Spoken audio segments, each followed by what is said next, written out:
On a trouvé dans cet exercice l'équation différentielle vérifiée par U et en supposant qu'on était dans le cas d'un régime pseudo-périodique amorti, on a donné la forme de l'expression U et il nous reste maintenant, grâce aux conditions initiales, à savoir grâce à la connaissance de U de 0+, et de du sur dt en 0+, à déterminer A et phi modulo de pi. On va commencer par revenir à la situation à t égale 0- où l'interrupteur était ouvert depuis longtemps. Aussi, un régime permanent s'était établi et par conséquent, la bobine se comportait comme un fil et le condensateur comme un interrupteur ouvert.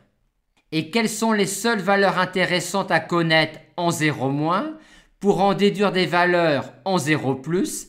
Il s'agit des valeurs qui sont continues par rapport au temps, à savoir ici la tension aux bornes du condensateur et du courant qui traverse la bobine. On va donc rechercher U en 0-, ce qui nous donnera U en 0+, et de même pour I2. On a tout de suite que U en 0- est nul. Et on a tout de suite également que I en 0- est nul, de même I1 en 0- et donc également I2 en 0-.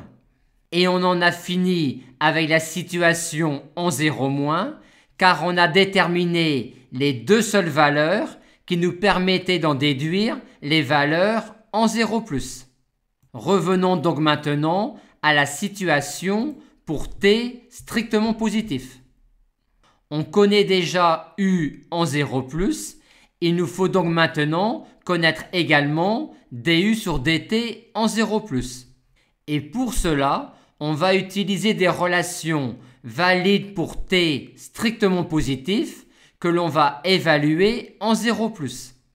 Ainsi, si on évalue cette relation-là en 0+, on en déduit que I en 0+ est égal à E sur R.